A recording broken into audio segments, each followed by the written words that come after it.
कहानी बहुत सिंपल है, लेकिन इतनी सिंपलिसिटी के साथ ही कहानी और कैरेक्टर्स को इतनी डेप्थ में और बहुत ज्यादा रियलिस्टिक तरीके से दिखाना ही इस फिल्म को एक मास्टरपीस फिल्म बनाता है। इस फिल्म में दो मलयाली महिला नर्स अनु और प्रभा और एक महाराष्ट्रीयन महिला पार्वती जो अस्पताल में खाना बनाती है, उनकी कहानी को दिखाया गया है, जो कि अलग अलग जनरेशन से बिलोंग करती हैं और तीनों ही महिला अपनी लाइफ में डिफरेंट फेजेस से गुजर रही हैं। फिल्म के दो मेन कैरेक्टर्स प्रभा और अनु रूममेट्स हैं और एक ही अस्पताल में काम करते हैं। प्रभा, जिसका कैरेक्टर कनी कुसरुती ने निभाया है, वो एक शादीशुदा महिला है जिसका हस्बैंड शादी के बाद काम करने के लिए जर्मनी जा चुका है और बहुत समय से प्रभा और उसके हस्बैंड के बीच में बात तक नहीं हुई है, जिस वजह से she is lonely and vulnerable. जबकि अनु, जिसका किरदार दिव्या प्रभा ने निभाया है, वो प्रभा से कम्प्लीटली अलग और यंग है, जो सपनों से भरी हुई है और एक मुस्लिम लड़के के प्यार में पड़ी है, जिसको वो चुपके से डेट कर रही है और उसके साथ अपने तरीके से जीवन को जीने के लिए फ्यूचर के बारे में सोच रही है। हालांकि प्रभा अनु के सीक्रेट के बारे में कहीं न कहीं जानती है, बट शुरुआत में प्रभा अनु के इस पोटेंशियली स्कैंडलस अफेयर को एक अनॉयंस के रूप में देखती है, लेकिन बाद में वो अनु के अंदर भरे पैशंस को लेकर सिंपैथाइज भी करने लगती है, क्योंकि शायद प्रभा को भी अपने अकेलेपन के कारण एक फ्रस्ट्रेटेड पैशन से भरी हुई छोटी मोटी खींचतान महसूस होती है। प्रभा और अनु के अलावा इस फिल्म का तीसरा किरदार है पार्वती, जिसका किरदार छाया कदम ने निभाया है, जो कि प्रभा की दोस्त है और अपने पति की मौत के बाद जीवन के संघर्ष को अकेले टैकल कर रही है, जिसकी आधी जिंदगी गुजर चुकी है और बाकी बची जिंदगी में वो अपने उस घर को बचाने में लगी हुई है जिसमें वो पिछले 22 सालों से रह रही है, क्योंकि पार्वती के पास उसके घर के पूरे कागजात न होने के कारण जल्दी उसको अपना घर छोड़कर गांव जाना पड़ेगा,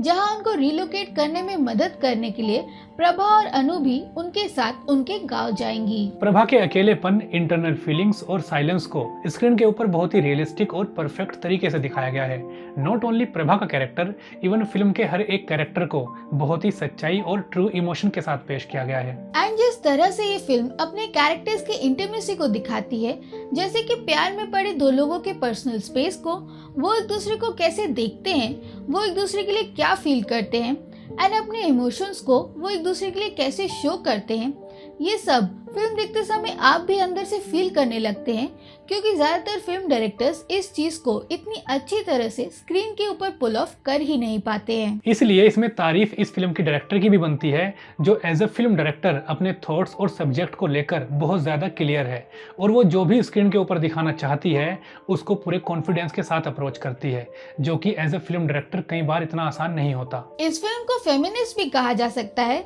लेकिन इस फिल्म में उस तरह का फेमिनिज्म नहीं दिखाया गया है जैसा कि अक्सर हमको फिल्मों में देखने को मिलता है।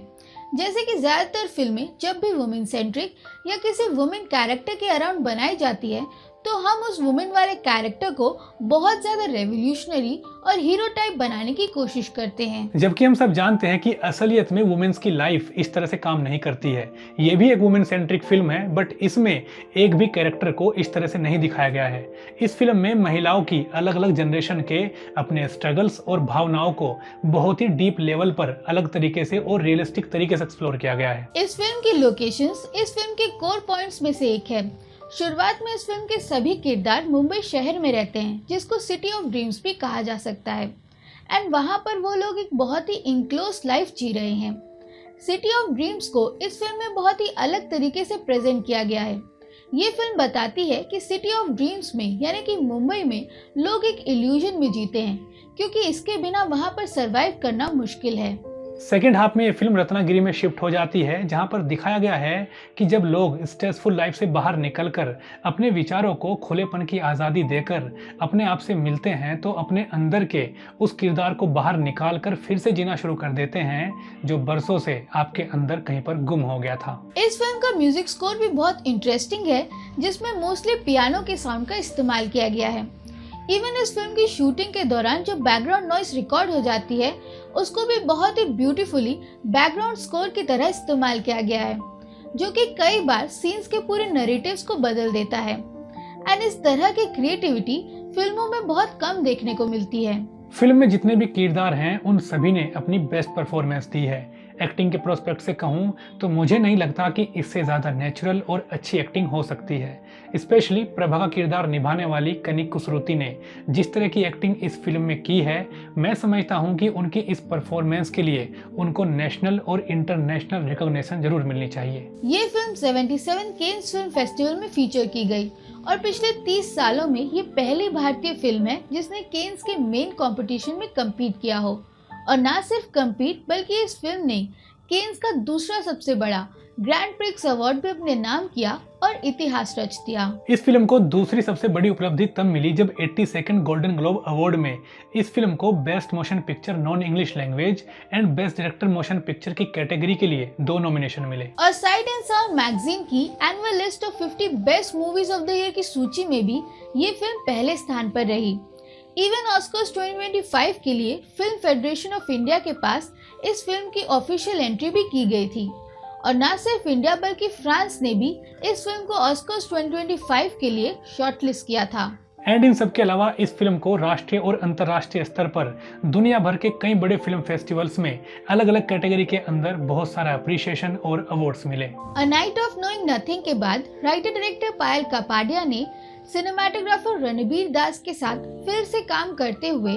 भीड़ से भरे बाजार से गुजरते लोगों और छत पर सूख रहे कपड़ों को तारों से निकालती हुई महिलाओं जैसी सिंपल इमेजरी से ब्यूटीफुल विजुअल्स क्राफ्ट किए हैं। लेकिन इन सभी शानदार विजुअल्स के बावजूद इस हार्टफेल्ट फिल्म का सबसे ज्यादा स्ट्राइक करने वाला एस्पेक्ट प्रभा और अन्नू के बीच में दिखाया गया कनेक्शन है, क्योंकि इन दोनों महिलाओं का सिस्टरहुड धीरे धीरे उभरता है और बैलेंस स्पेस की वजह से और भी ज्यादा मूविंग लगता है। पर ये कोई मसाला फिल्म नहीं है, ये एक नैरेटिव आर्ट फिल्म है जो कि सिनेमा की उस डेप्थ को उजागर करती है जो आजकल ज्यादातर फिल्मों से गायब ही रहती है। तो अगर आपको सेंसिबल और आर्ट सिनेमा देखना पसंद है तब तो आपको ये फिल्म जरूर देखनी चाहिए,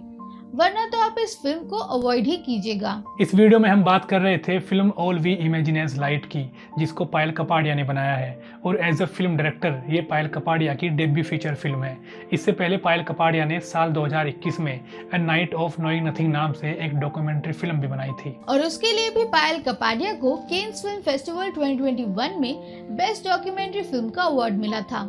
और इसके अलावा भी पायल कपाडिया ने कई और शॉर्ट फिल्म्स भी बनाई हैं जिनको आप चाहें तो YouTube पर भी देख सकते हैं।